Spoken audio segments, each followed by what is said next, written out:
Good evening, all of you. Nice to see you again after the budget session, and thanks a lot for loving the budget session so much.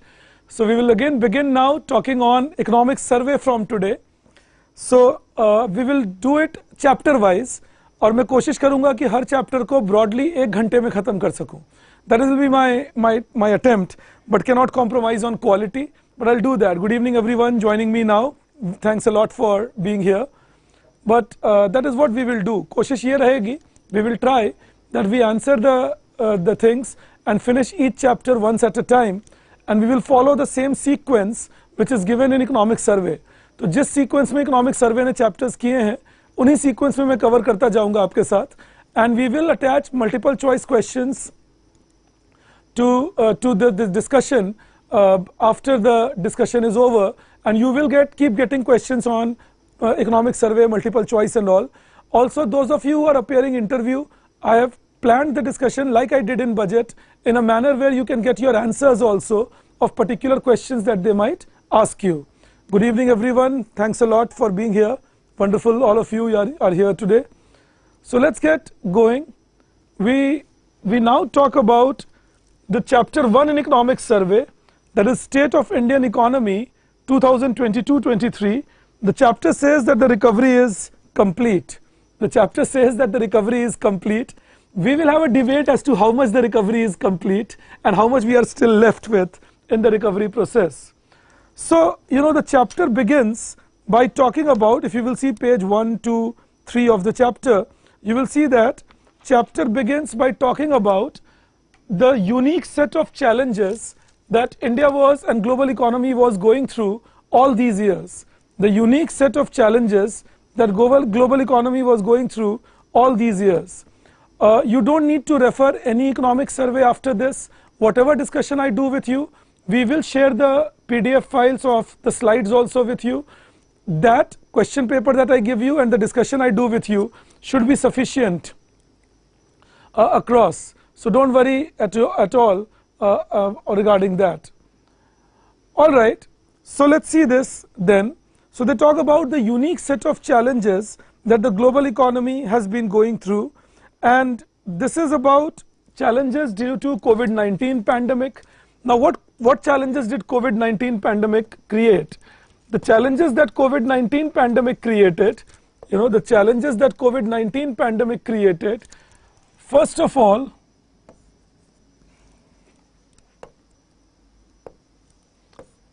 the biggest challenge that it created for us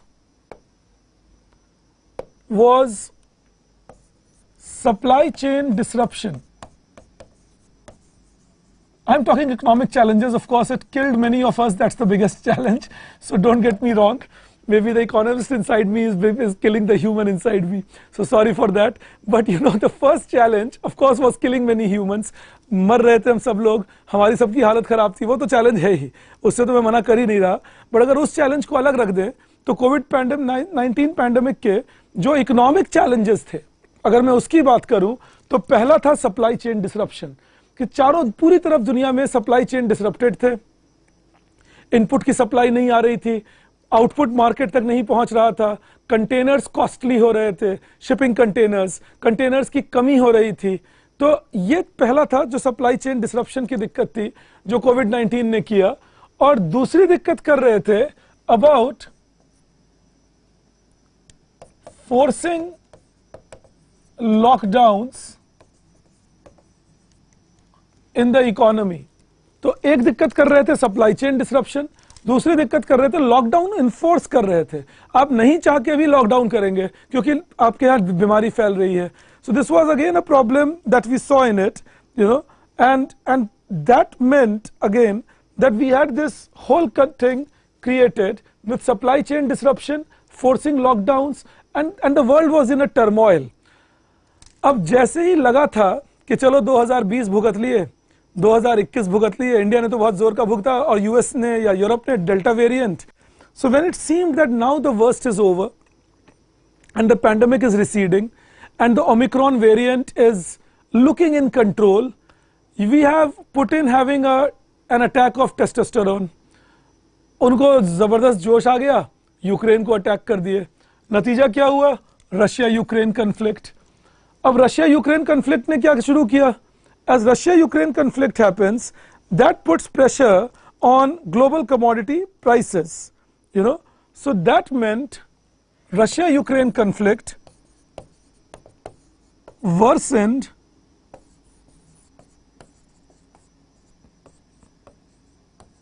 global commodity inflation. You name it and you had inflation. Russia-Ukraine conflict के वजह से food inflation, that is one thing we experienced, because both Russia and Ukraine are big suppliers of food. Then energy inflation, oil, gas, and most importantly with complete unpredictability. The world was not at all prepared that this is going to happen. So supply side inflation started hitting the world. Food inflation, energy inflation, then inflation in fertilizer price,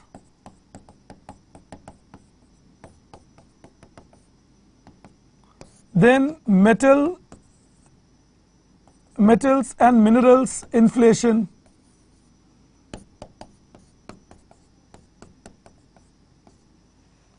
तो जितने raw material थे वो costly होने लग गए, जितने raw material थे वो कॉस्टली होने लग गए.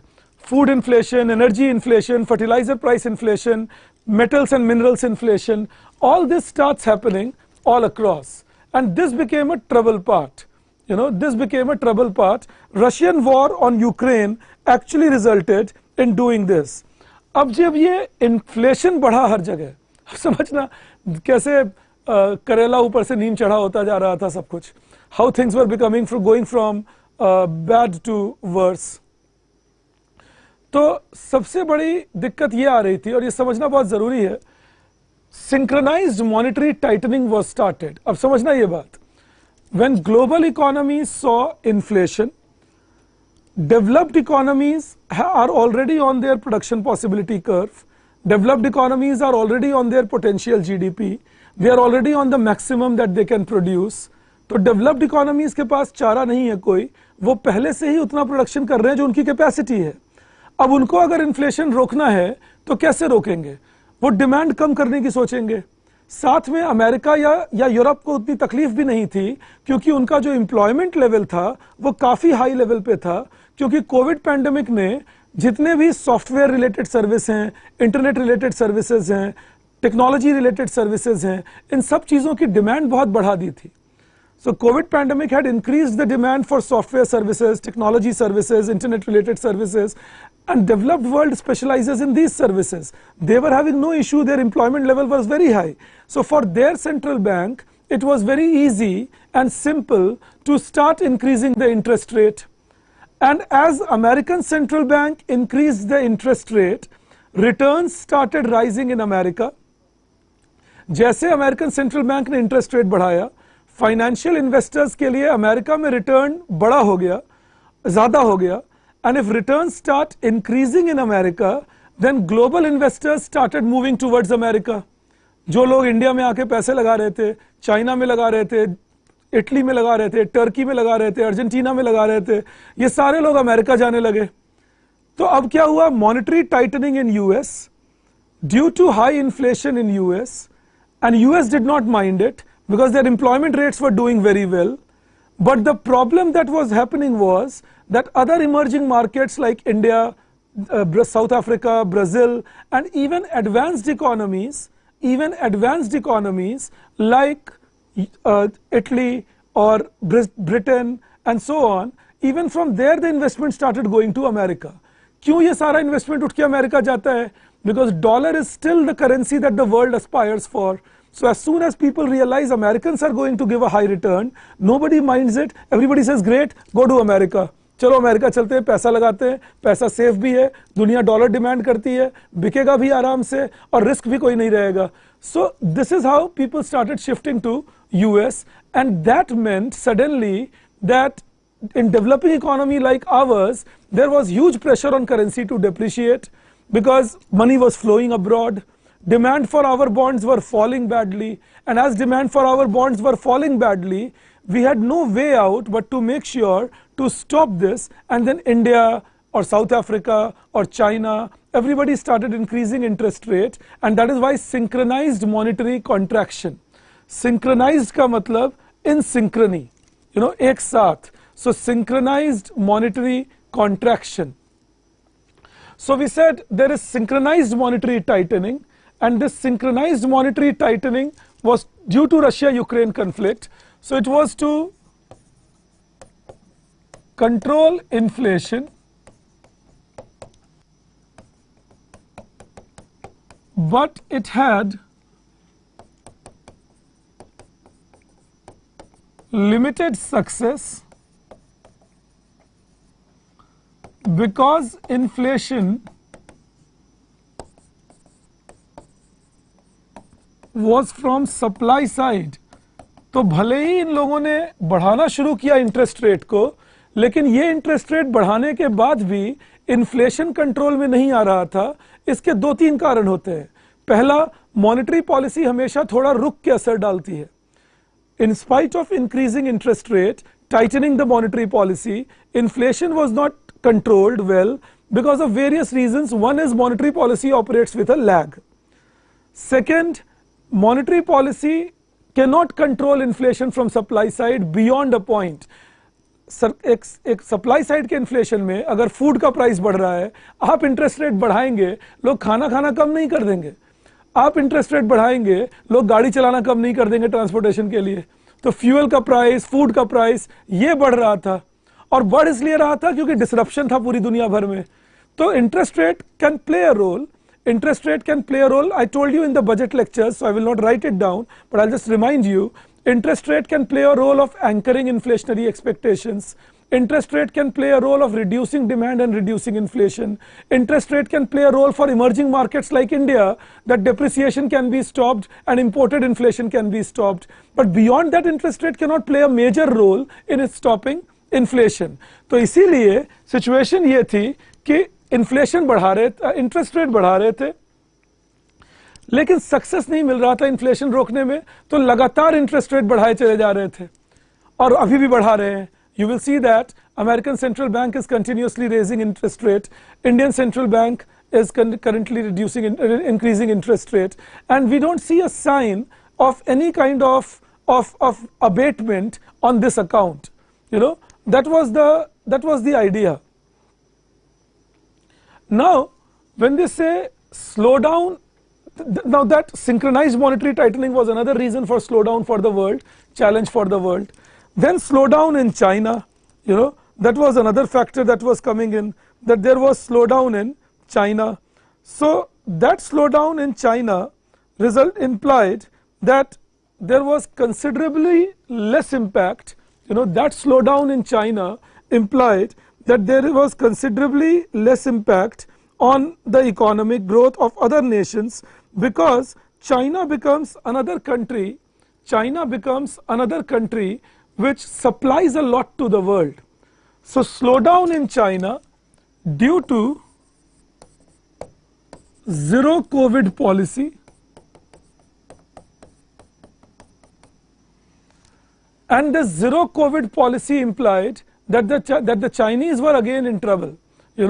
They went into complete lockdown, February 2022, March 2022, April 2022, and they are the suppliers to the world, manufacturers to the world. Their slowdown threw a challenge further to the world.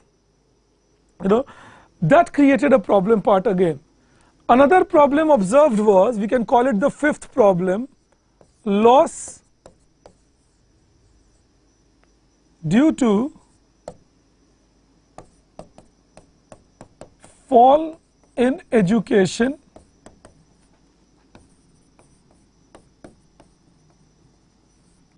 and training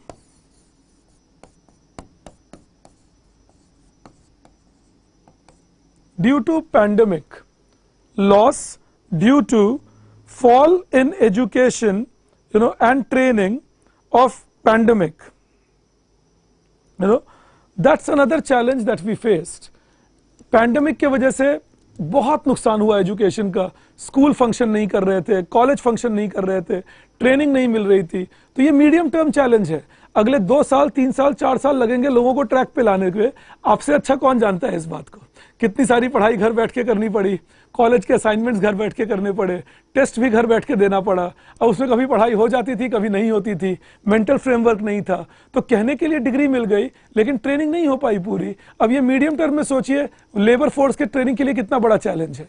So there was this challenge on labor force because of this problem that we had, and this became again a factor, fifth, if I can call, for loss due to fall in education and training due to pandemic. एक और challenge देखा गया,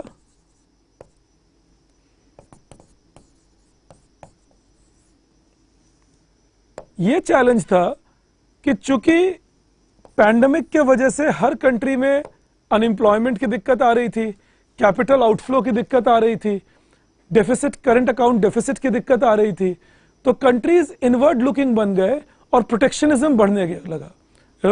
so if I call this 1, call this 2, 3, 4, 5, I am calling it 6.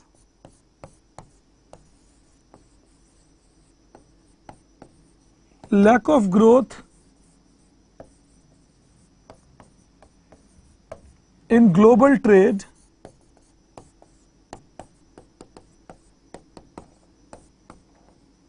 due to rise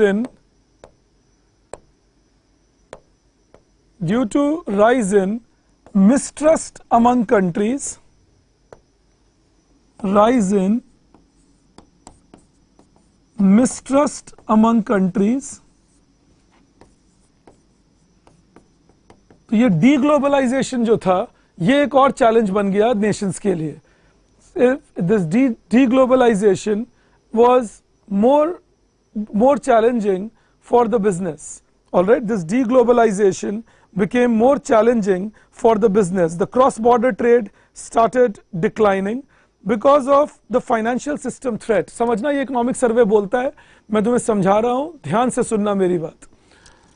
Economic survey says that due to global pandemic and due to flow of debt to America, as more money starts going to America, it resulted in private debt rising, loan बढ़ने लगा लोगों पर, public debt rising, and countries became very cautious that maybe my currency will be in trouble, my country will be in trouble, so I should develop as much as production capacity within my country rather than depending on outsiders. Who knows if tomorrow I don't have the money to import the commodities, and that gave rise to protectionism.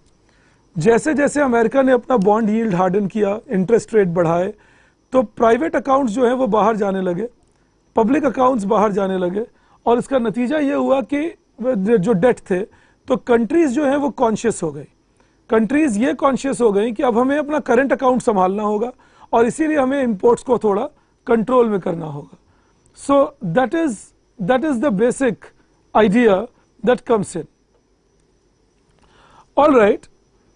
Mahendra, when you say if dollar is costly, it will, तुम costly mean कर रहे होगे, गलती से costly लिख दिया होगा शायद. It will reduce business of America. No, don't be in that confusion.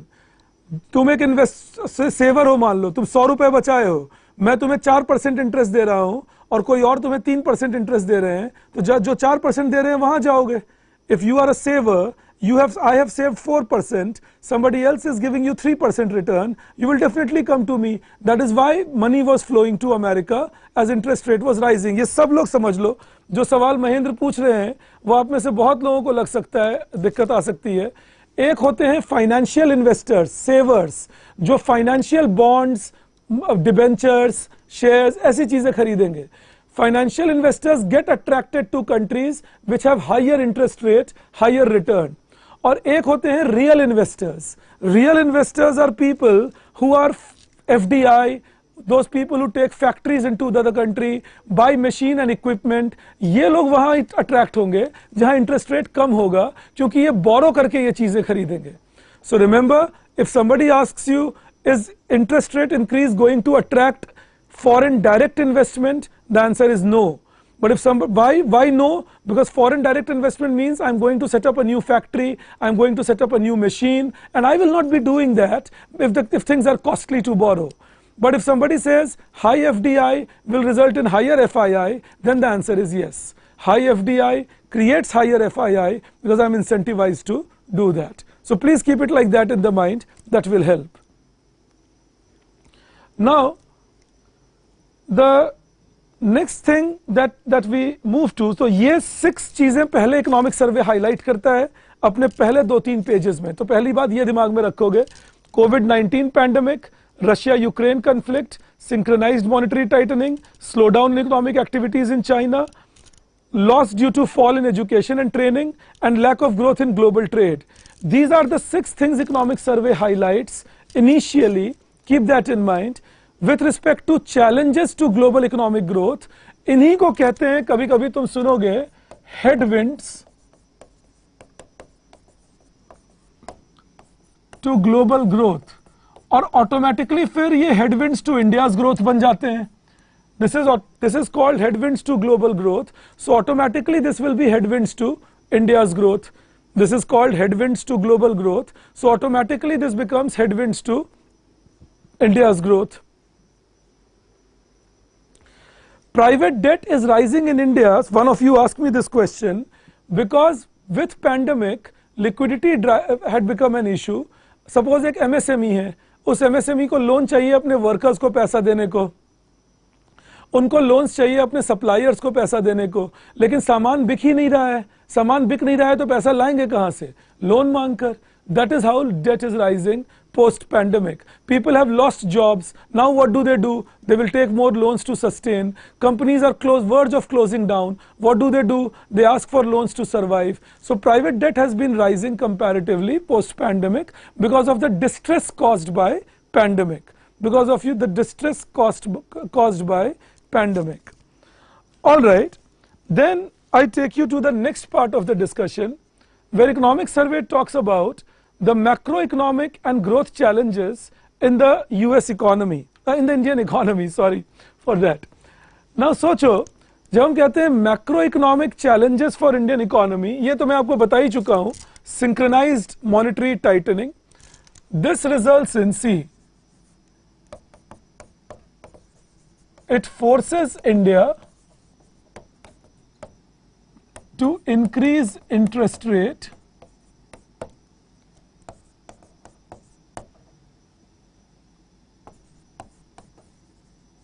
because otherwise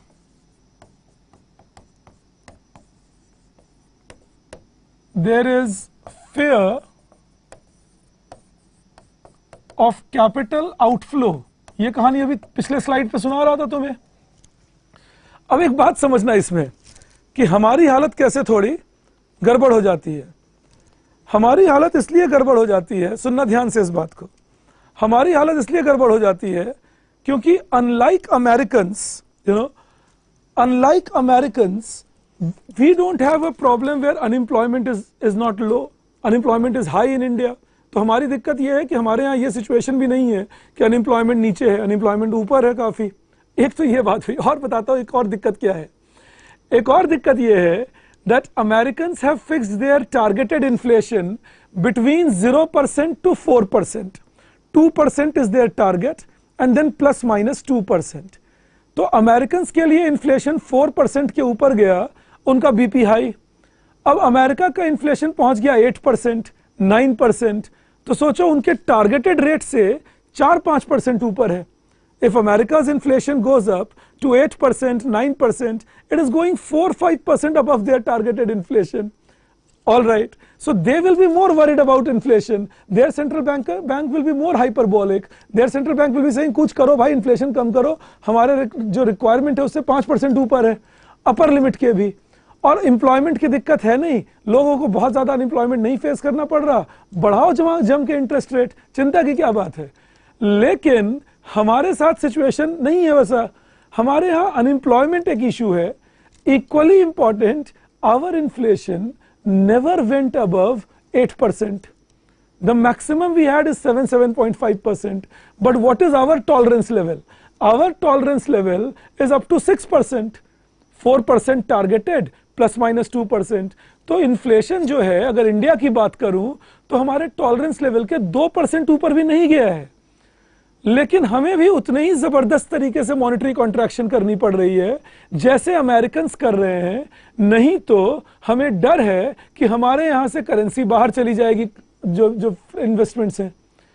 I hope you understand the dilemma. So for India, the dilemma is, even though our interest rate is not as high as comparatively what Americans are facing or Europeans are facing, and even though our unemployment rate is higher than what the Americans have, yet we have the pressure that currency goes out of India, and due to that we have to increase our interest rate more than proportionately. It's hurting us in that sense.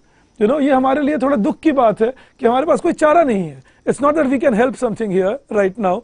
We have to do it. But I'm just saying that just to highlight to you, ये मेरा analysis है जो आपसे share कर रहा हूं कि India के लिए फिर वो कंफर्टेबल पोजीशन नहीं रखता.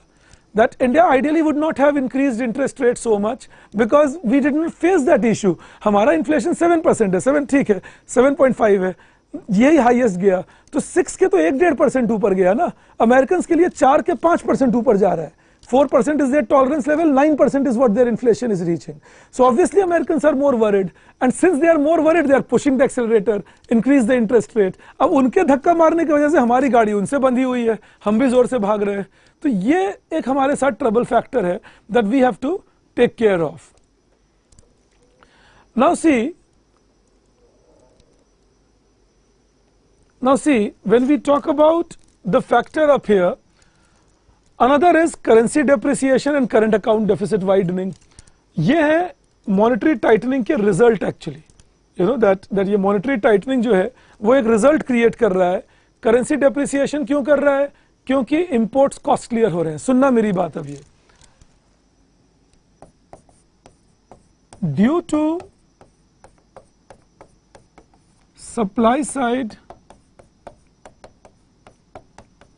inflation, price of crude oil, fertilizer, से edible oil, इंडिया के लिए तो बहुत ज़रूरी है ये चीज़ें, etc. have increased, which implies value of imports have increased, but due to recession,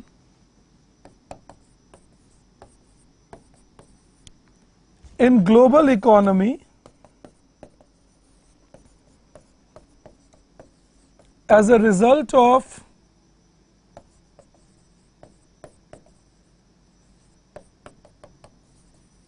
monetary tightening, there is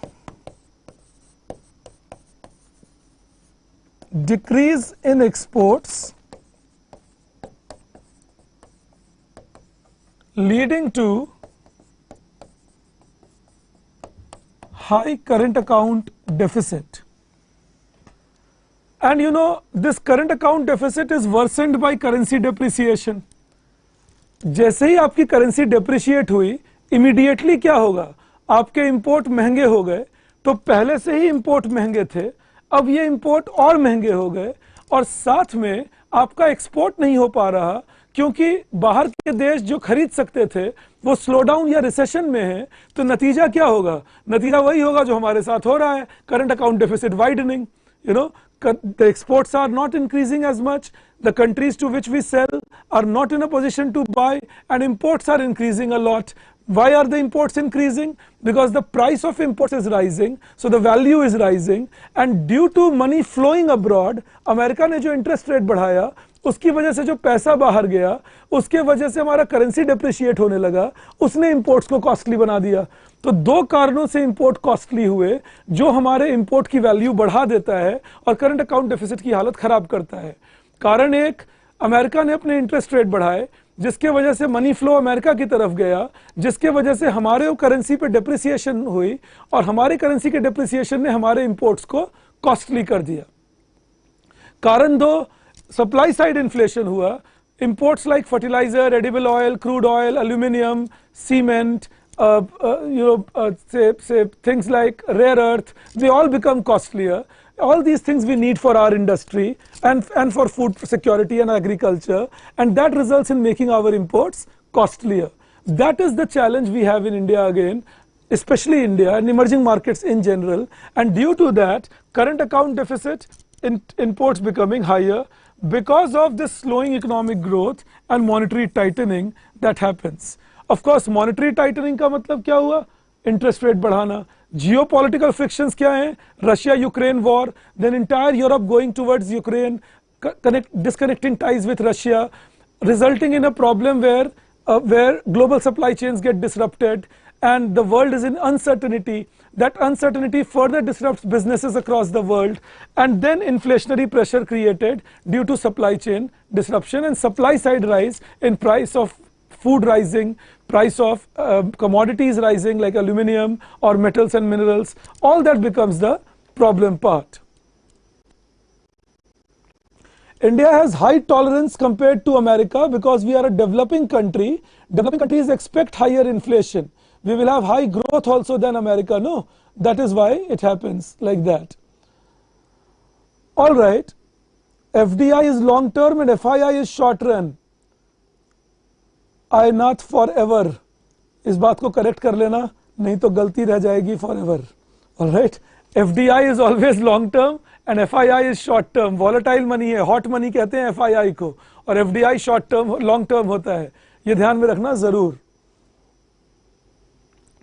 All right.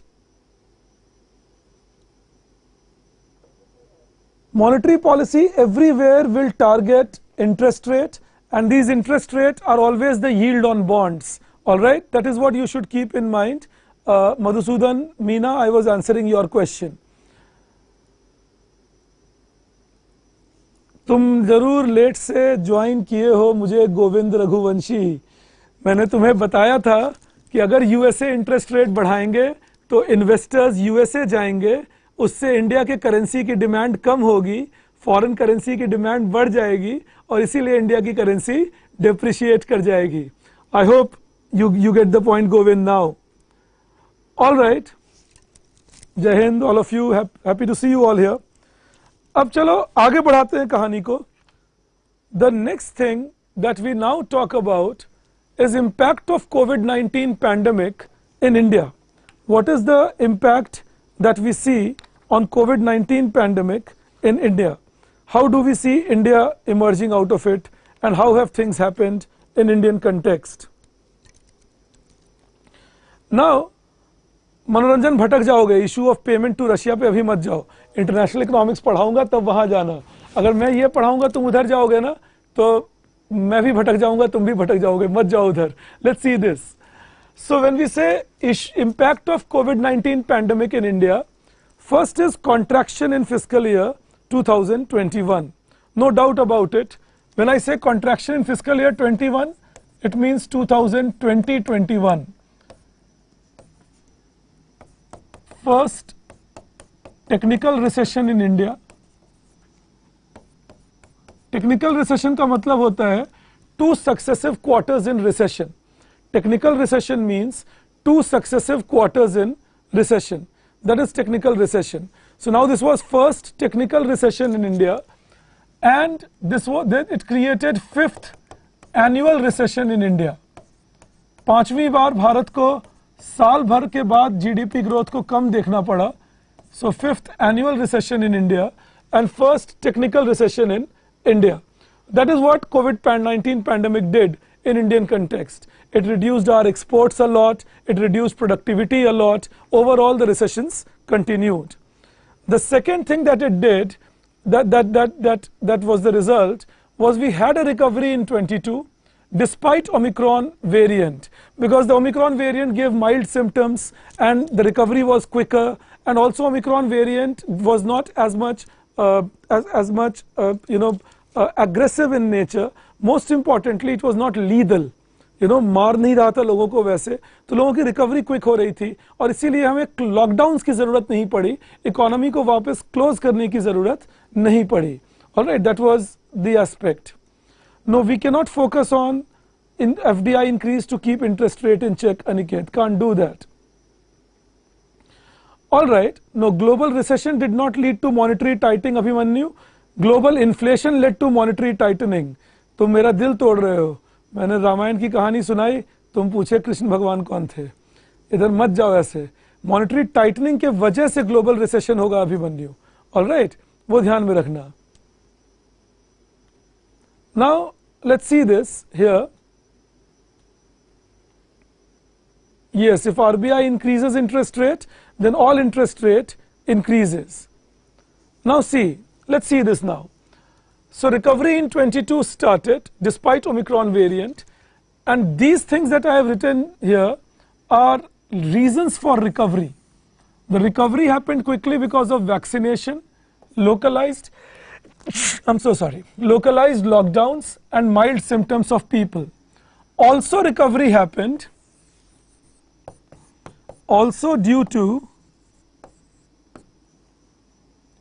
proactive policies proactive policies by government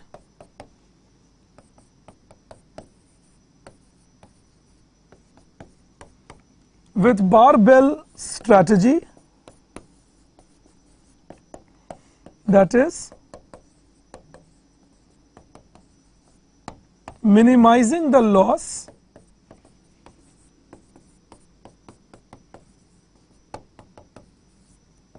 and maximizing the profit. Minimizing the loss and maximizing the profit. So proactive policies of the government were there. Barbell strategy पिछले साल के economic survey ने use किया था कि जब खतरा बढ़ा हुआ था तो सरकार ने कोशिश की लॉस मिनिमाइज करो, लोगों की जान बचाओ, इंडस्ट्रीज को कोलैप्स करने से बचाओ, और फिर धीरे धीरे जैसे खतरा कम हुआ फिस्कल एक्सपेंशन किए, मॉनेटरी एक्सपेंशन किए, so that economy can be given an impetus. Then the survey claims that there is full recovery for Indian economy, but add a point in that, ये मैं add करवा रहा हूँ आपको, but not observed in every sector. Not observed in every sector. The contact intensive sectors have done well. You know, restaurants, hotels, movie going, theater and all, transportation, trading, traveling. These are contact intensive sector जहाँ लोग मिलते हैं ज़्यादा, इकट्ठा होते हैं, ये अच्छा कर रहे हैं क्योंकि बीमारी कंट्रोल में रही है. But there are other sectors which are still not fully well developed. For example, we still see agricultural wages have not recovered to the pre-COVID level. We still see that industrial worker layoff has not yet gone away. We still see that the wage rate of unorganized sector workers has not yet come back to the level of the pre-COVID. तो ये नहीं है कि हम पूरी recovery कर गए और चिंता की कोई बात नहीं, सब अच्छी हालत में, सब लोग अच्छी हालत में नहीं है, ये बताना चाह रहा हूँ. So if survey claims that at a macro level India has come back to where it was, completely correct. No doubt in that. At a macro level, the GDP level is higher than where it was, industrial output level is higher than where it was, agricultural output has kept growing throughout. These are all good news, no doubt about it.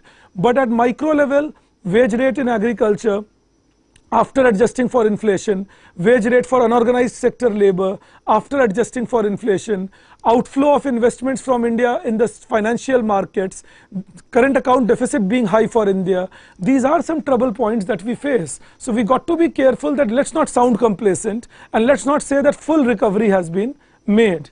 So just to make sure that you have an understanding, these are the headwinds if you see. Conflict in Europe, local events in India, that is supply chain disruption, local weather conditions like unseasonal rain, extreme heat conditions, all this created inflationary tendencies in India also. So by chance if somebody says that you list for us, if somebody says you list for us some of the challenges that still persist in India, one is high current account deficit, second is inflation is persistent, these are macro economic challenges of India. ये अभी भी हैं भारत में, गए नहीं हैं, control में आ रहे हैं, सिचुएशन थोड़ा ठीक लग रहा है, लेकिन बचे नहीं है अभी हम लोग पूरी तरह से। Third is combined fiscal deficit of center and state government above 7.5% of GDP. So it is something we got to be careful about. We got to know what's happening. We got to know where we are doing or what we are doing. We need to make sure that we do well in these activities, क्योंकि ये हमारे ऊपर खतरा है। अभी देश को आगे बढ़ाने के लिए जरूरी है कि हम इन खतरों को थोड़ा सा बेहतर तरीके से टैकल करें। कैसे वो बेहतर तरीके होंगे मैं आपको अगले चैप्टर्स में बताऊंगा, दैट हाउ इकोनॉमिक सर्वे ने सजेशन भी दिया है और अच्छे सजेशन दिए हैं। So in next chapters I suggest, एक बात और तुम सबको सजेस्ट करूंगा, just make sure that you cover each and every chapter with me, so that there is no gap left and don't have any inertia of lethargy. वो inertia of lethargy होती है, 2 chapter देख लिए, तीसरा बाद में देखेंगे, उस नौबत को मत आने देना। I will keep the discussion precise and effective as I'm trying to do, but I need you to make sure that you have gone through things, because that will allow us to give you a wholesome input. In budget also I saw that initial lectures you were seeing it, gradually the lethargy comes in, so उससे बचना थोड़ा वो ज़रूरी होता है। Then when we talk about things, so these are some macro challenges that India faces. Then micro challenges, wage rate, real wage or real output not yet back at the pre-COVID level in many sectors like landless agricultural labor wage rate of unorganized sector labor. This has to improve again. The demand for Manrega work has not yet gone down sufficiently, which means that rural distress continues. The job for people in rural areas is still not sufficient. तो सर्वे claim करते हैं कि हम चाहते थे construction sector को grow करना, और कंस्ट्रक्शन ग्रो भी हुआ है इंडिया में, और कंस्ट्रक्शन के ग्रोथ का मतलब है कि लोग इंडिया आते रहे हैं। अब ये मैं मना नहीं कर रहा हूँ, कंस्ट्रक्शन के ग्रोथ का मतलब है कि ज़रूर लोग शहरों में आ रहे हैं गाँव से उठकर और कंस्ट्रक्शन ग्रो कर रहा है, लेकिन वेज रेट नहीं बढ़ रहे, लेकिन इन्फ्लेशन बढ़ रहा है। तो अगर आपके वेज नहीं बढ़ रहे और इन्फ्लेशन बढ़ रहा है तो खरीदने की शक्ति कम हो रही है। अगर मैं 1000 रुपये कमा रहा था पिछले साल और 1000 रुपये कमा रहा हूँ इस साल, और इस बीच में दाम बढ़ गए 10% से, तो मेरे खरीदने की शक्ति 900 रुपये के बराबर हो गई। I hope you understand my point. So if I was earning 1000 rupees last year and I'm earning 1000 rupees this year and inflation is at 10% say, then what 1000 rupees could buy me last year, only 900 rupees is what I will be able to buy with that worth of commodities. This is the trouble many workers in India are facing, and that is why saying that we have completely made a recovery in the pre-pandemic is not fully correct. Yes, ideal GDP, debt GDP ratio is 60%, center and state. Shubham Srivastava, मैं तुम्हारे question का answer दे रहा हूं। सोचो एक बात, India की GDP growth rate बढ़ गई पिछले 10 साल से, still unemployment rate is high. कैसे? So don't go by intuition, intuition is a big enemy, always go by theoretical understanding. Agricultural growth, agricultural GDP growth is happening because government is giving high MSP, because government has given other facilities like Operation Green, because there is higher amount of crop procurement done by the government, because global prices of food grains have gone up, so agricultural, because fishery production has gone up, poultry production has gone up, so agricultural growth looks positive. But workers working in agriculture are not benefiting because the big landlords, the profit-making class, agribusiness industries, financial technologies in agriculture are the gainers of this growth. तो ये समझना तुम, ये ज़रूरी है। Wonderful, you know, my wife will get very happy making me speak like this. I sound like a nice person left of center. तो उनको खुशी होगी कि मैं आज ठीक खाना खा के बातचीत कर रहा हूँ। लेकिन सच्चाई यही है कि जो गेन है वो बड़े लोग उठा रहे हैं, छोटे लोगों को नहीं मिल रहा। तो बड़े बिजनेसमैन की तो इनकम बढ़ रही है। इसी में तुम सोचना, इंट्यूटिवली तुम्हें अगर बोलूंगा अदानी की इनकम बढ़ गई, उनके वर्कर्स की कम हो गई, झट से मान जाओगे। तो ऐसे ही मानो कि बिग लैंडलॉर्ड की इनकम बढ़ गई और छोटे किसान, लैंडलेस लेबर, उनकी इनकम कम हो गई। I hope Shubham you get the clarity on this talk. All right. Yeah, 87% around is where we are. Yeah. Okay, let's see this. अब आगे बढ़ते हैं, कहानी बढ़ाते हैं आगे अपनी।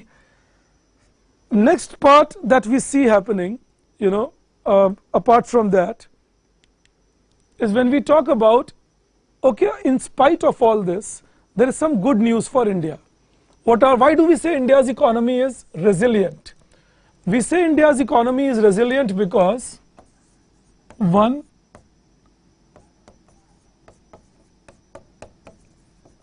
fastest growing major economy. 2, inflation not far above tolerance level. 3, current account deficit managed by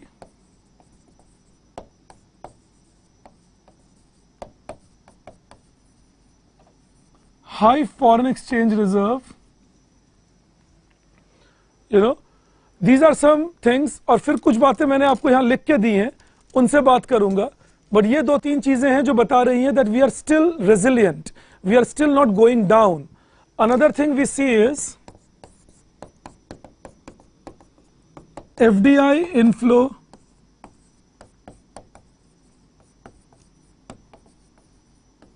estimated above $100 billion.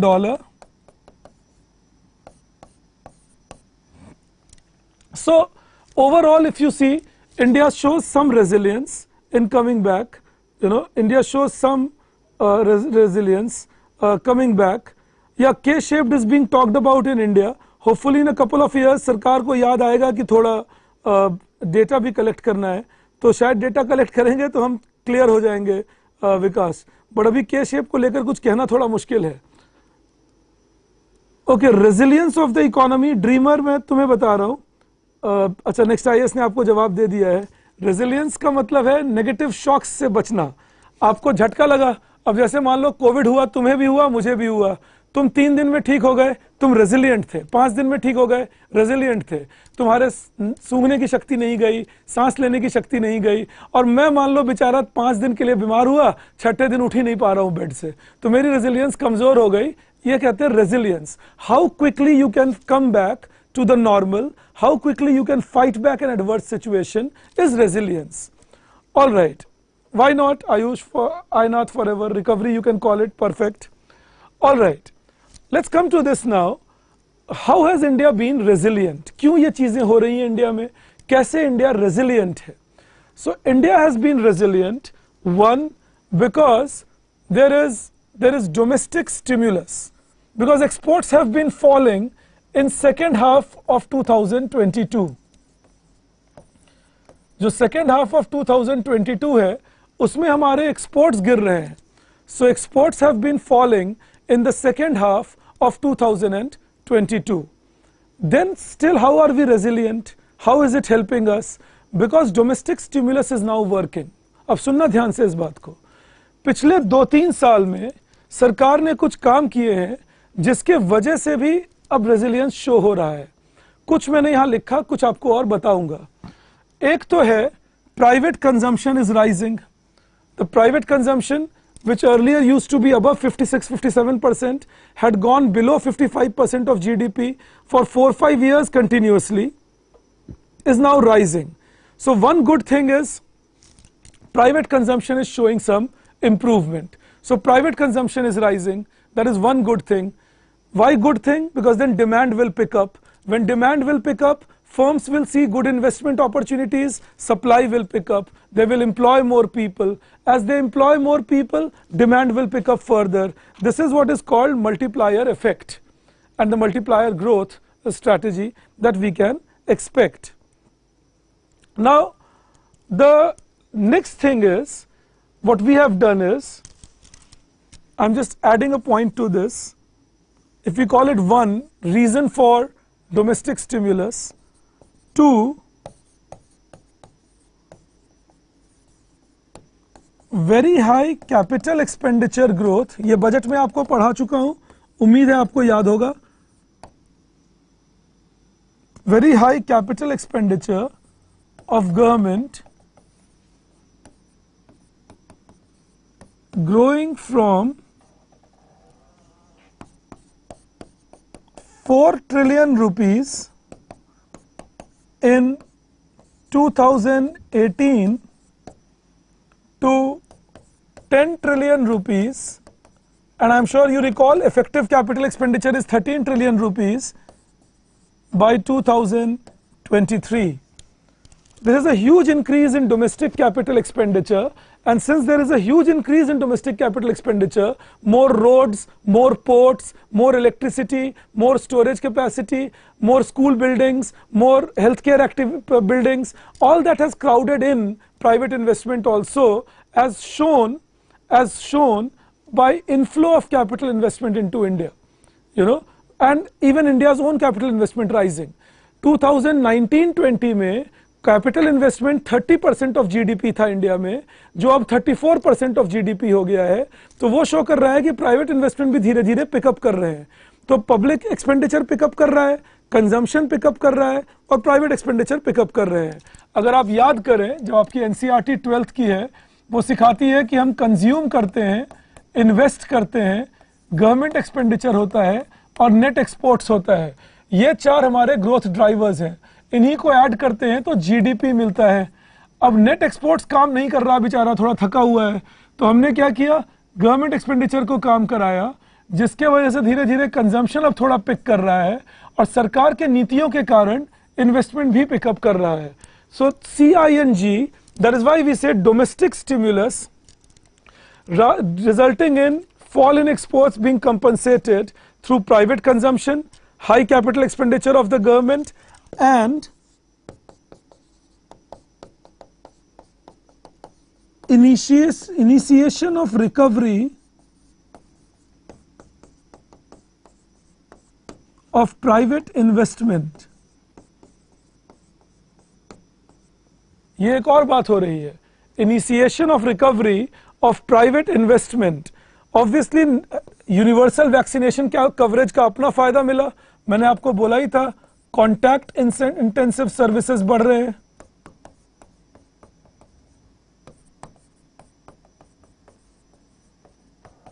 So we are getting growth in India, due to that. Also, corporate tax reduction in India is also showing its own impact. Corporate tax reduction is incentivizing more investment. There is more money coming in through that route, and that's also giving the current impact. So this is the basic idea also that you should keep in mind that economic survey is suggesting. Remember, but there is a global headwind. Export growth is declining. It will decline because globally countries are shrinking down. एक और दिक्कत है भारत के export की, जब आपको external sector का chapter पढ़ाऊंगा तो उसकी बात और डिटेल में करूंगा, बट भारत के एक्सपोर्ट की एक दिक्कत क्या है कि हम लोग अपने मार्केट को डाइवर्सिफाई नहीं कर रहे। We are not selling a lot to East Asia, West Asia, Australia, North Africa. We are still heavily selling to Europe and United States. And that means that when these continents are in trouble, or these countries are in trouble, Indian exports get into trouble. So if you ask me that, sir, what should we suggest to the government to do? We should suggest that employment generation should be activated, even though economic survey claims, and I'll teach you that a little while, that unemployment is falling now in India in the last 6-7 months, but that is still fledgling. We'll have to work very hard on that. Also, we need to make sure that we protect the currency better and investments better. We need to do structural reforms in India, and I'll teach you structural reforms when I'm teaching you industry and infrastructure and all those topics. But we need to do structural reforms in India. Then the supply side inflation and growth projections can be better. मैं तुम्हें एक example देता हूँ structural reform का। अगर सड़क पे pothole कम कर दिए जाएं, अच्छी क्वालिटी सड़क बनने लगे, तो गाड़ियां रुकेंगी कम जाते हुए, तो फ्यूल का खर्चा कम होगा, और अगर फ्यूल का खर्चा कम होगा तो उसके वजह से अगर फ्यूल प्राइस बढ़ता भी है तो देश पे उतना बोझ नहीं पड़ेगा जितना तब बनता है जब हमारे यहाँ जगह जगह गड्ढे होते हैं, गाड़ियां रुक रुक के चलती हैं और जैम लगता है। एक एग्जाम्पल सोचो। दूसरा एग्जाम्पल सोचो, एक रो में अगर 4 स्कूल्स हैं, उन चारों स्कूल के खुलने और बंद होने का टाइम आधे घंटे का डिले कर दिया जाए तो उनके बसों की भीड़, पेरेंट्स के आने की भीड़, ये डिस्ट्रीब्यूट हो जाएगा और इसकी वजह से अगेन फ्यूल का कंजम्पशन कम हो जाएगा। इसका नतीजा क्या होगा? अगर हम मैसिव स्केल पे ऐसा करते हैं तो हमारे भले ही फ्यूल प्राइस बढ़े दुनिया भर में, हमारा इंपोर्ट थोड़ा कंट्रोल में रहेगा, हम पे बोझ कम पड़ेगा, करंट अकाउंट डेफिसिट कम होगा, एफिशिएंसी बढ़ेगी, कंट्री ग्रो करेगी बेटर। तो सोच ऐसे, ये नहीं कि नहीं डेप्रिसिएशन मत होने दो, ये नहीं कि फ्यूल सस्ता रखो, कुछ भी करो मेरी अय्याशी चलती रहे, ये नहीं हो सकता है। तरीके ढूंढने पड़ेंगे कि कैसे भाई बढ़ते सिस्टम में ठीक से रहें। तो ये मैं आपको सजेस्ट कर रहा था, उम्मीद है आप कहीं लिख रहे होगे इसको ताकि आप एग्जाम में इसे यूज कर सको। Staggered timing for office and school, that is one point I told you, which will help in saving fuel for everybody by avoiding jams or traffic congestions due to factors, not having potholes or well-made infrastructure, which will make sure that less wastage of fuel takes place as cars will not get into log jam. Developing new kind of technology, especially modern machines, so that electrification and all can be done more efficiently using lesser fuel. All this is the basic idea that you can develop and generate. Good evening all of you joining me now. Now let's see this. After that, the next part I take you into is what are other factors affecting demand in India. Consumption क्यों grow किया? Economic survey बोलते हैं pent up demand, economic survey बोलते हैं pent up demand. Pent up demand का मतलब होता है demand restricted by external factors like COVID induced lockdown,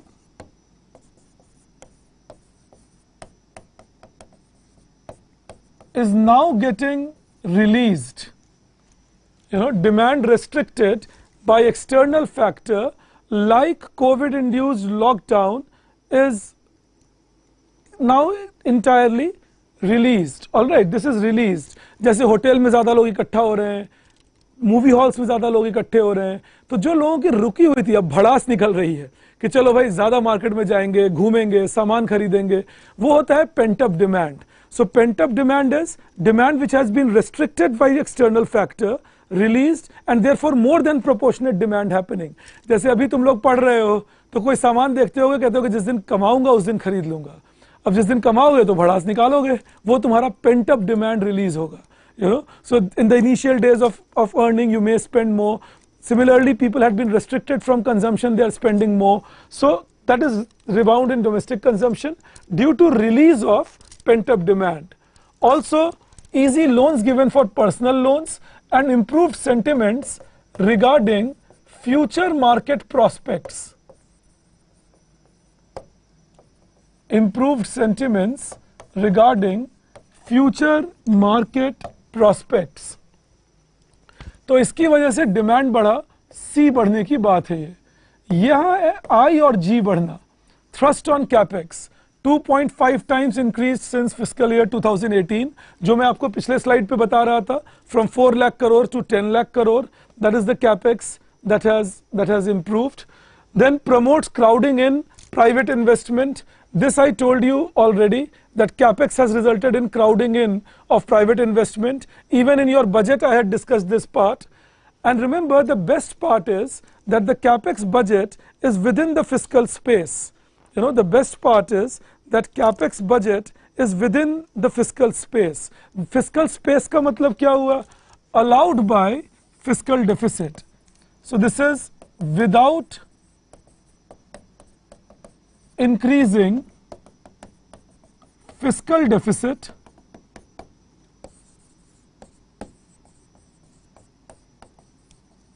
by a large value. तो capital expenditure बढ़ रहा है लेकिन fiscal deficit नहीं बढ़ रहा. That is a good thing. Capital expenditure is rising but fiscal deficit is not rising. Then remember, few things the survey doesn't talk, but I am telling you that another thing that is happening in India resulting in increasing demand, the direct tax collection and GST collection has been quite decent. That is, direct tax collection has gone up by 40% in the last 2 years. GST collection has gone up by another 40% in the last 2 years, 3 years rather now. So pre-pandemic के comparison में GST जो 14 lakh crore collect होता था वो 18 lakh crore collect हो रहा है, 19 lakh crore collect हो रहा है. प्री-पैंडेमिक के कंपैरिजन में डायरेक्ट टैक्सेस जो करीब 13 लाख 12 लाख 11 लाख करोड़ कलेक्ट होते थे वो 15 लाख करोड़ कलेक्ट हो रहे हैं. तो टैक्स कलेक्शन भारत का बढ़ गया जो फिस्कल डेफिसिट को कंट्रोल करता है और इंडिया के टैक्स बॉयंसी को दिखाता है. Also another thing that we have done, and this buoyancy in direct tax collection is due to tax reforms. Another good thing that we have done is easy credit policy. आसानी से loan मिलने की वजह से saved MSME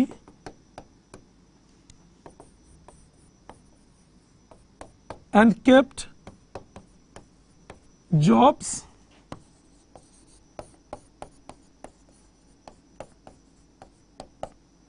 and production continuous. ये RBI का report है, UNDP का भी रिपोर्ट है कि जॉब और प्रोडक्शन कंटिन्यूअस रहे इंडिया में, जॉब और प्रोडक्शन कंटिन्यूअस रहे इंडिया में, क्योंकि जो MSME है उनको लगातार लोन मिलता रहा. In fact the loan taken by MSME has increased MSME loan growth at 30.5% year on year. पिछले साल के मुकाबले इस साल 30.5% का लोन ग्रोथ देखा गया है MSME सेक्टर में, जो बहुत ही पॉजिटिव बात है. Last year comparison to last year MSME sector has shown a 30% growth in credit, very positive. It means they are getting orders, they are taking loans to supply more, they are hiring people, they are producing output, and that is a positive news for Indian economy by any means. Also remember the whole financing, the debt financing by corporate funds has become better. ये भी भारत के resilience का एक कारण है. अभी मैं आगे सिखाऊंगा आपको कि जो हमारा कॉर्पोरेट था उसने खुद को काफी क्लियर आउट किया है.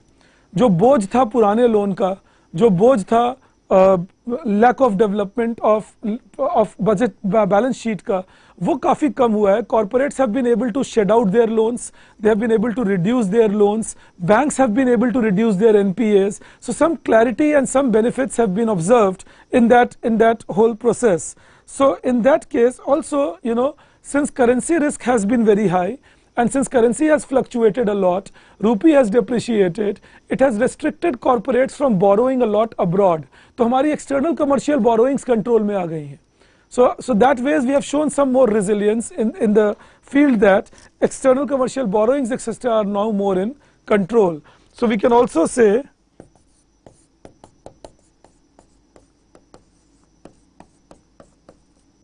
financial sector of India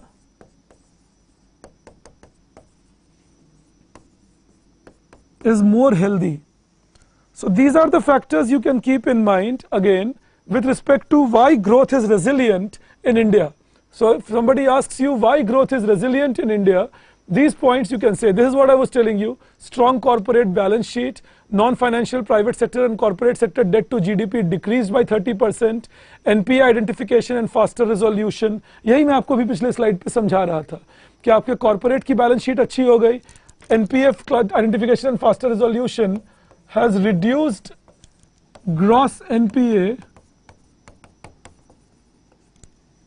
from 10%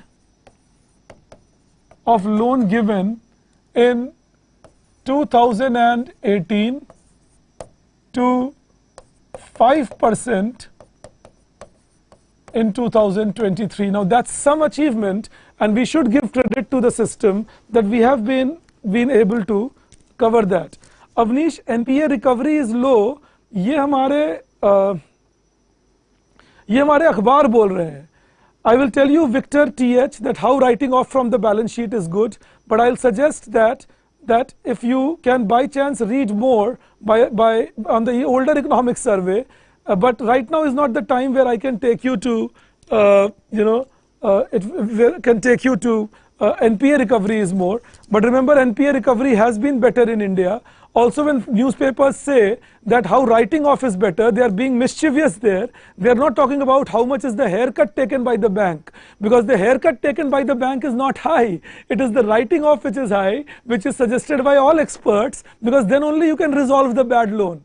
कोई तुम्हारा 100 रुपया लेके भाग गया है, अब तुम्हें आके कह रहा है 40 देता हूं, नहीं तो भागता हूं, 40 ही लोगे, भागते भूत का पैंट मांगते ही हैं हम लोग. तो वही बात हो रही है यहाँ पे. भूत भाग चुका था 2013, 14, 15, 16 में. अभी भूत को भी किसी तरह से बुला के बोला जा रहा है भाई लगोटी दे दो, हो सके तो थोड़ा हाफ पैंट भी दे दो, कुछ तो पहना सके अपने बैंक को. तो ये कभी मत सोचो writing of loan is not good. Writing of loan is good because it clears the banks balance sheet from bad debt, and that way they don't have to provision for that bad debt, and that makes sure that the bank's money is not locked up in provisioning. अब by chance तुम्हें ये technical बातें नहीं समझ आई हैं तो चिंता बिल्कुल मत करना, मैं तुम्हें बैंकिंग पढ़ाऊंगा और वहां पे ये क्लियर कर दूंगा. और बाई चांस इकोनॉमिक सर्वे में नहीं तो मुझे नेक्स्ट IAS पे आके मिल लेना, मैं सभी बच्चों को पढ़ाता हूँ, मुझे बड़ा मजा आता है, तो तुम आके पूछ लेना मुझे. बट ये जरूरी है समझो कि NPA को राइट ऑफ नहीं करोगे तो नोशनली सोचोगे बस क्या अरे मेरा बचा हुआ है, एक दिन मेरा वो पैसा आएगा. पैसा आ ही नहीं रहा कभी. And never go for the mischief of newspapers. They always write we have written off 10 lakh crore. They never write how much has been the haircut taken by the bank, because the haircut taken by the bank is much lesser, and haircut should be the larger concern. All right, I hope I have made my point to you. And then of course the monetary policy has gone for monetary contraction. For inflation we are trying to control it. This is the projected headline inflation for 23-24. The Monetary Policy Committee is going for contraction to anchor inflationary expectation and wage price spiral. This is what I was teaching you a little while back. अगर तुम्हारे मन में ये आता है कि ये anchor inflationary expectation का मतलब क्या है? This is controlling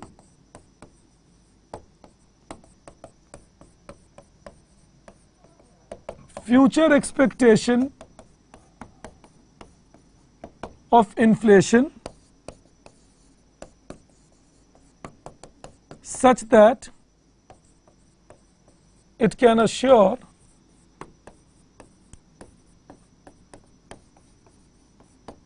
that workers don't ask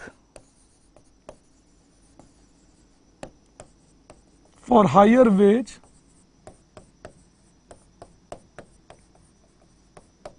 and people don't buy more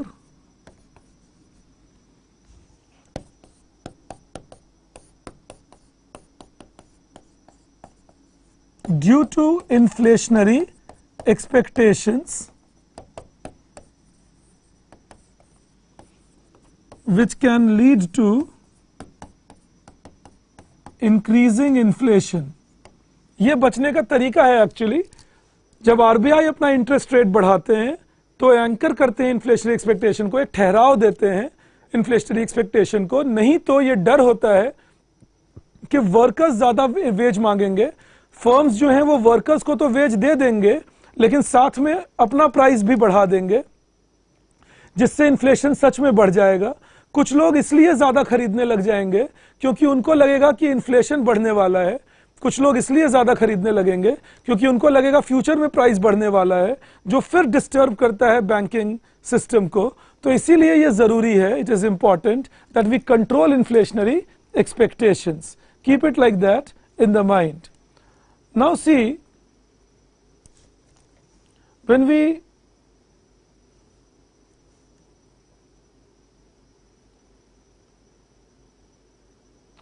no Bhaskar, the MSME taking more loans, we are not at the moment having any major issue related to default by MSME. All right, that is the idea. All right, now last part of the topic starts arising when they talk about growth is inclusive. अभी यहाँ थोड़ा कम बात करेंगे इस पे ज़्यादा बात करूँगा तुमसे जब चैप्टर 6 पढ़ा रहा हूँ. अभी बस इकोनॉमिक सर्वे के मेन बातें बता देता हूँ यहाँ. एक है ग्रोथ इज इंक्लूसिव. वो कहते हैं when it creates jobs, that अगर आपको ग्रोथ को इंक्लूसिव बनाना है, सबका साथ सबका विकास करना है, तो सबको सम्मान देना पड़ेगा, सबको नौकरी देनी पड़ेगी. तो ये एक बात है, that growth will be inclusive if it creates jobs. Economic survey says that, and then they quote that urban employment has declined and also that through emergency credit link guarantee scheme that is given to MSME, there is a scheme given to provide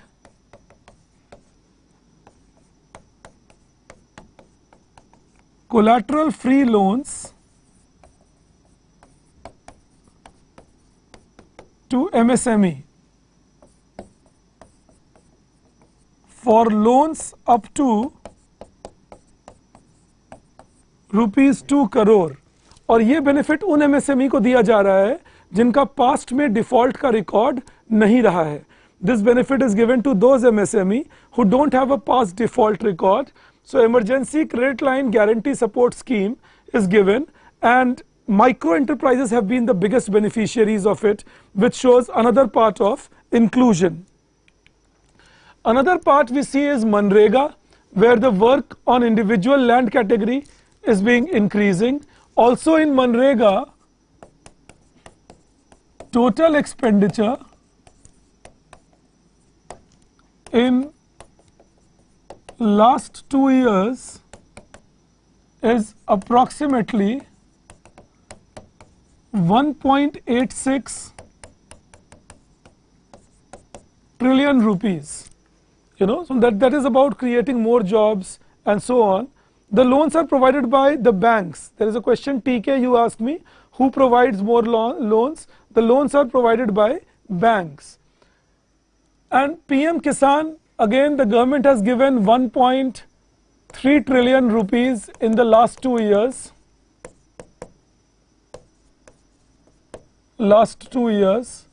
And Pradhan Mantri Garib Kalyan Anna Yojana, almost 3 trillion rupees spent in the last 2 years. So all these are schemes about reducing poverty in the country. This has been reported by UNDP 2022-23 report. ये report UNDP को coat करता है economic survey. UNDP ने अपने research में बोला that due to प्रधानमंत्री गरीब कल्याण अन्न योजना, due to PM Kisan, due to providing Manrega work, India has been able to achieve a situation where poverty has been reduced in spite of COVID pandemic. But again remember, nobody knows what has happened because the government is not coming up with official data. Economic survey is also saying poverty has reduced. They don't give any numbers on that, no data on that, and this is something we got to be a little worried about. Census होना चाहिए, अपने आप data की clarity मिलेगी, पता चल जाएगा हम कहाँ हैं. अब अभी तक हमारे पास डेटा नहीं है, तो सर्वे कह रहा है, मैं मान रहा हूँ, लेकिन ये तथ्य हो जाए जरूरी नहीं. It cannot be factually correct. It's possible that some people might have gone back in poverty because of the disturbance created by COVID pandemic, job loss due to COVID pandemic, real wage decrease due to COVID pandemic. So I think we deserve more detailed research there, and then only we will be confirmed that this has happened. So I think government should also come more clean on this. Of course, India is the 3rd largest economy in the world in PPP terms, 5th largest in market exchange rate. But we should also ask a question, per capita में कहाँ है? ये सवाल उठना चाहिए. मान लो मैं किसी अंग्रेज को मिलता हूँ, ब्रिटेन वाले को, कहता हूँ आज मैंने बदला ले लिया तुम्हारे गुलामी का, तुम्हारे बराबर का मेरा इनकम हो गया है. हो गया, बात तो तुम्हारी सही है. You are a $3.1 trillion economy, $3.2 trillion economy. We are a $3 trillion economy, but we are 80 crore, we are 8 crore people and you are 140 crore people. तो पर कैपिटा इनकम के बारे में क्या ख्याल है? तो उनको क्या बोलूँगा? बाद में मिलता हूँ तुम्हें. यही नौबत है हमारी. So it's happy. I'm not complaining at all. We were the 13th largest economy in the world, 13th mind you, in 1991. Today we are 5th largest economy. That's quite an achievement. But imagine, we were the 6th largest economy in the world in 1951. And we were the 6th largest economy in the world in 1961. तो 1961 के बाद India का decline शुरू हुआ, जिसने 1991 तक India को 13th largest economy पे पहुंचा दिया. फिर हमने वापस चढ़ाई ऊपर शुरू की, अब 5th लार्जेस्ट पहुंचे हैं. ठीक है, अच्छी बात है, but this can not be again a reason for complacency. We got to keep going and keep going till we don't become a developed economic system. I would have been happier if economic survey had said that too. Now the outlook for 23-24 they present. ये अभी शुरुआत है, इन्हीं outlook पे buildup होगा, the idea of future development and future chapters. आप में से एक मुझे सवाल पूछ रहे हैं, Anjali, what does PPP mean? PPP is purchasing power parity. जब आप दो करेंसी को कंपेयर करते हो उनके खरीदने की शक्ति के हिसाब से, तो उसे कहते हैं purchasing power parity. Purchasing power parity के हिसाब से भारतीय करेंसी की वैल्यू करीब करीब 24 रुपीस टू $1 है, जिसकी वजह से जब हमारा जीडीपी होता है 270 लाख करोड़, तो उसे $24 पर रुपी पर डॉलर से डिवाइड करेंगे तो वो बनेगा करीब करीब $11 ट्रिलियन। ये है हमारा GDP in purchasing power parity term. जबकि एक्सचेंज रेट है 80 रुपीज $1, तो मार्केट एक्सचेंज रेट से डिवाइड करोगे 270 लाख करोड़ को तो बनेगा $3.3 ट्रिलियन। इसीलिए कभी तुम पढ़ोगे इंडिया जीडीपी इज $3.3 ट्रिलियन, वो मार्केट एक्सचेंज रेट पे है, और कभी पढ़ोगे $11 ट्रिलियन, वो पीपीपी पे है। बस इतनी बात हमें ध्यान में रखनी है। No, that PPP is different, Ainath. That is public-private partnership. This is purchasing power parity. Coming back to this, we see that growth is supported by domestic demand and pickup of capital investment. अभी तुम्हें यही सिखा रहा था. Consumption is rising, investment is rising, government expenditure is rising. Private investment shows picking up, government capex is rising, and structural reforms like GST, insolvency, and ये जो IBC है, ये है insolvency and bankruptcy code. इसे अब हमने act बना दिया 4 साल पहले, नहीं अब तो 6 साल पहले. So insolvency and bankruptcy code, better compliances measure. ये बजट से कंपेयर करना, बजट में ये सारी बातें पढ़ा चुका हूं तुम्हें. In the budget I have taught you all this, how 39,000 compliances have been removed, 1,400 laws have been decriminalized. So in the budget you will get all that talk. Also, India's output remains a little bright. Global growth is forecasted to slow badly from 3.2 to 2.7%, and that is because of high inflation, monetary tightening, strains in supply chain, and heightened uncertainty from geopolitical conflicts. ये वो कारण है, शुरुआत में याद करो, पहले slide पे यही डिस्कस कर रहा था कि बहुत high supply side inflation, monetary tightening, supply chain के रेस्ट्रिक्शन, और Russia Ukraine conflict, China US conflict, इन सब के वजह से the world looks bleak, but India relatively looks better. Now global subdued growth से इंडिया को दो बेनिफिट होंगे. पहला, current account deficit will decrease because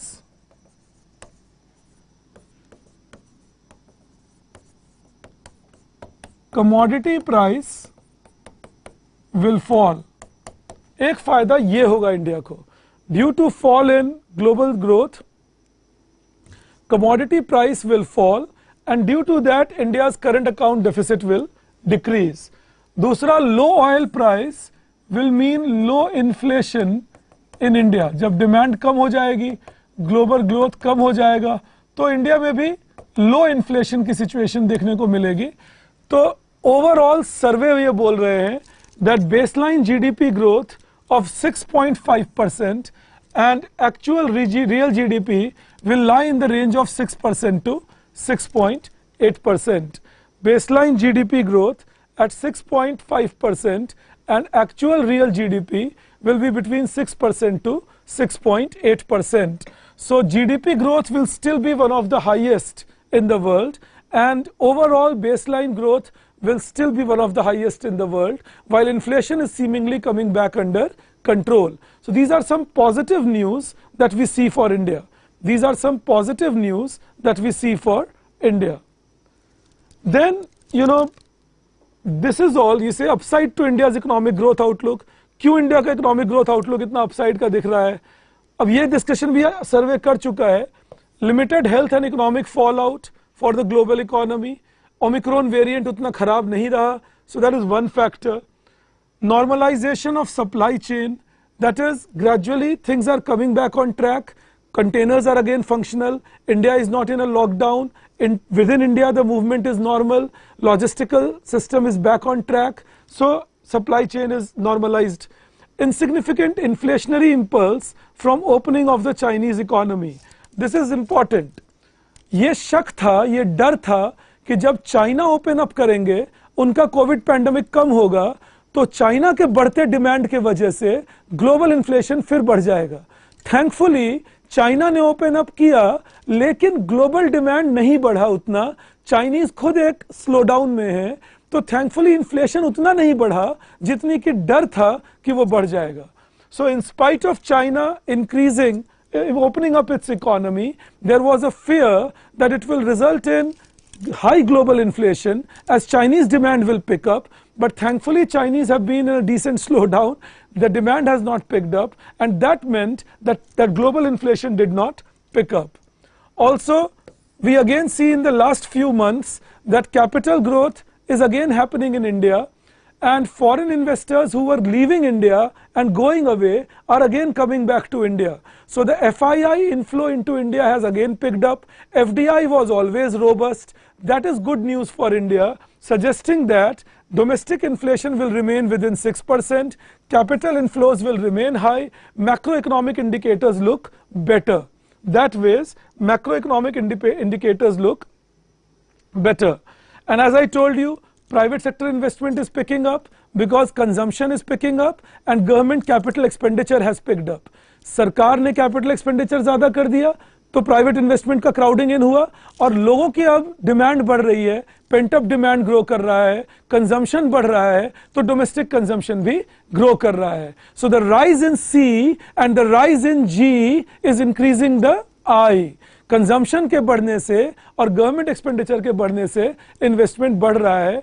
तो सर्वे ये कहते हैं कि it looks decent at the moment. Next year will be tough for the world and there are a lot of global headwinds, but Indian economy looks sailing decently right now.